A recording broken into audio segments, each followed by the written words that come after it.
மழைநீர் வடிகால் பணி சென்னை மாநகராட்சியில நடைபெற்று இருக்கு. 2023ல சென்னை மாநகராட்சி என்ன சொன்னாங்க அப்படின்னா, 95 விழுக்காடு பணிகளை நாங்க முடிச்சிட்டோம் அப்படின்னு சொன்னாங்க. ஆனா சென்னையில மழை வெள்ளத்துல 2023ல சென்னை பாதிக்கப்பட்டது. அதற்கு பின்னால 2024ஆம் ஆண்டும் என்ன சொன்னாங்க அப்படின்னா, எத்தனை சென்டிமீட்டர் மழை பெய்தாலும் சென்னை தாங்கும்னு சொன்னாங்க. இப்ப 2025லும் அதே தான் சொல்றாங்க.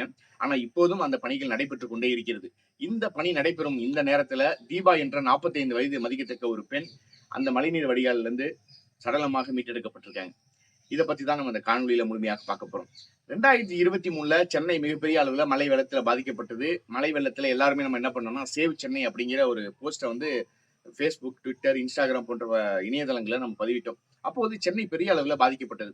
அது மட்டும் இல்லாம குறிப்பா வந்து பாத்தீங்கன்னா வட சென்னை மக்கள் மிகப்பெரிய அளவுல சிரமத்துக்கு உள்ளானாங்க. கிட்டத்தட்ட மழை பெய்து முடிந்ததுக்கு பின்னால கிட்டத்தட்ட 4-5 நாட்கள் வரைக்கும் அந்த மழை நீரை வந்து நம்மளால வந்து அப்புறப்படுத்த முடியல.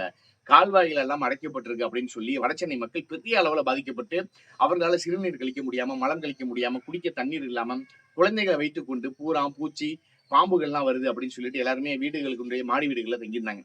மாடி வீடுகள் இருக்கக்கூடியவர்கள் மாடியில தங்கியிருந்தாங்க. ஆனால் தரைமட்டத்தில் இருக்கக்கூடிய அத்தனை பேரும் பெரிய அளவுல பாதிக்கப்பட்டாங்க.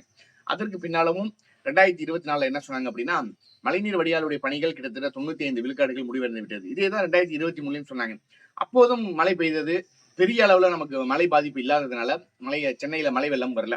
ஆனா இப்ப 2025 இப்போதாவது அந்த பணிகள் வந்து முடிவடைஞ்சிருக்கணும். கிட்டத்தட்ட பேக்கேஜா நாங்க போட்டிருக்கோம். 4000 கோடி ரூபாய் பேக்கேஜ் போட்டிருக்கோம். இந்த பேக்கேஜ்னால சென்னையில ஒரு சொட்டு மழைநீர் கூட இருக்காது. அது மட்டும் இல்லாம கிண்டியில இருக்கக்கூடிய ரேஸ் கோர்ஸ்ல வந்து பாத்தீங்கன்னா நாங்க வந்து குளங்கள் அமைக்கிறோம். அந்த குளங்கள்ல பல ஆயிரம் லிட்டர் தண்ணிகளை சேமிக்க முடியும். அதனால சென்னையில இருக்கக்கூடிய நகர்ப்புறங்கள்ல இருக்கக்கூடிய நீர்களை அது கால்வாய் வழியாக கொண்டு வந்து அந்த இடத்துல சேர்த்துறோம். அதனால எங்கேயுமே மழை தேங்காது அப்படின்னாங்க. இப்போதும் என்ன சொல்றாங்க அப்படின்னா 97 விழுக்காடு பணிகள் முடிஞ்சிருச்சுனாங்க. 2023லயும் அதான் சொன்னீங்க, 2024லயும் அதான் சொன்னீங்க, 2025லயும் அதான் சொல்றீங்க. ஆனா இன்னைக்கு அந்த மழைநீர் வடிகால்ல தீபா என்ற ஒரு 45 வயது மதிக்கத்தக்க ஒரு பெண் விழுந்து இறந்திருக்காங்க. என்ன காரணம் அப்படின்னா, சரியான முறையில பணிகளை மேற்கொள்ளாததுதான் காரணம். ஒரு மழைநீர் வடிகால் நம்ம அங்க அமைக்கிறோம் அப்படின்னா அதுக்கான தொட்டிகள் அங்க அமைப்போம். அப்போது என்ன பண்ணணும் அப்படின்னா அந்த தொட்டிகளை மூடிட்டு அங்க சாலைகள்ல போகக்கூடிய பாதசாரிகள் இருப்பாங்க, சாலையில பயணிக்கக்கூடிய பயணிகள் இருப்பாங்க. கடந்த காலங்கள்ல இதே போல எத்தனையோ உயிர்கள் பலியானதை நம்ம பார்த்திருப்போம். இப்போதும் வந்து பாத்தீங்கன்னா 2025ல தீபா என்ற ஒரு பெண் விழுந்து இறந்திருக்காங்க.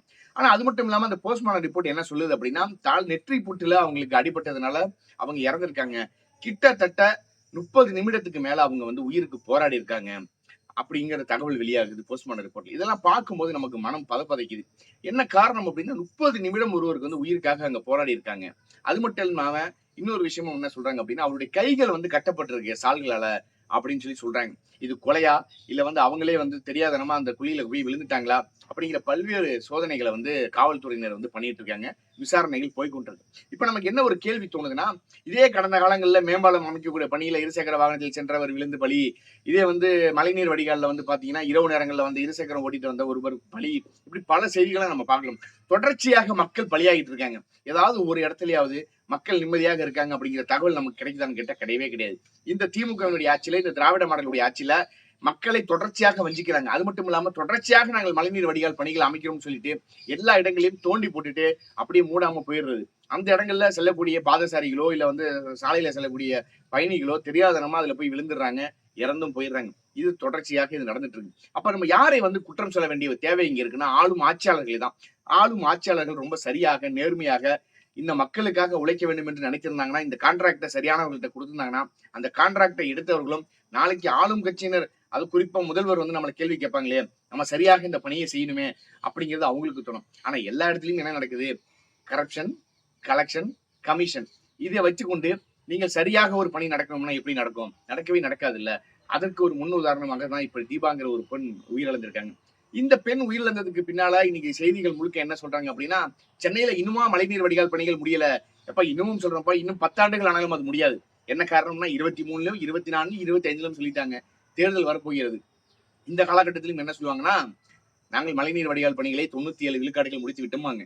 அமைச்சர் உதயநிதி ஸ்டாலின் ஒரு பக்கம் 98 பாரு, அமைச்சர் மா சுப்பிரமணியம் 97 பாரு, அமைச்சர் சேகர் பாபு 95 பாரு, மேயர் பிரியா அவர்களும் 95 முதல்வர் அவர்கள்ட்ட கேட்டீங்கன்னா, ஆக அதை பத்தி எனக்கு தெரியாது, இருக்கக்கூடிய சேகர் பாபு அவர்கள் தான் அதை ஃபுல்லா பார்த்துட்டு இருக்காரு, நீங்க தோதல அவர்கிட்ட போய் கேளுங்க அப்படின்னு சொல்லிட்டு அவர் போயிடுவாரு.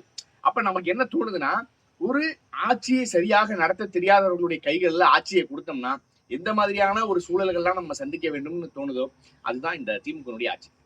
இந்த ஆட்சியில் ஏதாவது ஒரு இடத்துல மக்கள் நிம்மதியாக இருக்காங்க, மக்களுக்கு பிரச்சனை இல்ல, மக்கள் ரொம்ப செழிப்போட வாழ்றாங்க, மக்கள் நிம்மதியா வாழ்றாங்க, மக்கள் மகிழ்ச்சியோட வாழ்றாங்க அப்படிங்கிற ஏதாவது ஒரு தகவல் வருதா? எங்கேயுமே இல்ல. செய்தித்தாள்களை திருப்பினீங்கன்னா கொலை, கொள்ளை, பாலியல் வன்புணர்வு, அந்த இடத்துல மதுக்காக சண்டை, இந்த இடத்துல சாதி ஆணவ படுகொலை, இந்த இடத்துல போதையில் வெட்டி படுகொலை செஞ்சுட்டாங்க. இப்படிப்பட்ட செய்திகளை நம்ம தொடர்ச்சியாக பார்க்க முடியுது. அப்ப என்னன்னா, எந்த இடத்துலயுமே மக்கள் நிம்மதியாக இல்ல. ஒரு சாலையில நடந்து போறோம், ஒரு நிம்மதியா ஏதோ ஒரு வேலைக்கு போயிட்டு நாங்க வீட்டுக்கு போகணுங்கிறதுல நடந்து போறோம், அந்த இடத்துலயும் குழியை வெட்டி போட்டுட்டு இப்படி மூடாம போயிட்டீங்கன்னா எங்களுடைய உயிர் பறிபோகுதி முதல்வர் ஐயா அவர்களே அப்படின்னு கேட்டோம்னா பதில் இல்லை. அப்ப என்ன? ஆக இதை பத்தி எனக்கு தெரியாது, எதுவா இருந்தாலும் நீங்க ஆக கேளுங்க. ஆக எடப்பாடி பழனிசாமி பதவி விலகணும். ஐயா எடப்பாடி பழனிசாமி இப்ப பதவியில இல்லைங்க ஐயா, நீங்க தான் பதவியில இருக்கீங்க அப்படின்னா, அப்படியா பரவாயில்ல, அப்ப நான் பதவி விலகணும் அப்படின்ட்டு போவார் போல. அதே போல ஒரு கேவலமான இழிவான ஒரு ஆட்சியை தமிழ்நாட்டுல பார்க்கவே முடியாது. அப்படிப்பட்ட ஆட்சி தான் இங்க நடந்துட்டு இருக்கு. இப்ப நமக்கு என்ன தோணுதுன்னா, அப்ப இப்படி எல்லாம் இருக்கும்போது மக்கள் எப்படி வாழ்வாங்க? அப்ப இந்த மழைநீர் வடிகால் பணிகளும் இன்னும் முழுமையாக முடியல. அப்ப முடியலங்கும் போது அங்க உள்ள பாதுகாப்பு இருக்குல்ல, அந்த பாதுகாப்பு என்பது எப்படி இருக்கணும்? மக்கள் வேற யாராவது வருவாங்கன்னா அவர்கள் அங்க தடுமாறி கீழே விழுந்துடக்கூடாதுன்னு ஒரு பலகையை போட்டோ இல்ல வேற ஏதாவது ஒண்ணு போட்டு மூடி வைக்கணும். இப்படி எல்லாம் இல்லாம 10 அப்படி திறந்து போட்டு போயிடுறது. யாரு விழுந்து செத்தா என்ன? என்ன அந்த பக்கம் ஐயா ஸ்டாலினா போக போறாரு, இல்ல அமைச்சர் உதயநிதி போக போறாரா? அவர்கள் செல்லக்கூடிய சாலைகள்லாம் ரொம்ப தரமாகவும் மக்கள் பயன்பாட்டுக்கு உள்ள சாலைகளாகவும் இருக்கும். ஆனா மக்கள் போகக்கூடிய அந்த வாக்கு செலுத்தின மக்கள் வாழ்வதற்கும் தகுதி இல்லாத ஒரு மாநிலமாக, நடந்து செல்வதற்கும் தகுதி இல்லாத ஒரு சாலையிலாக ஆயிட்டு.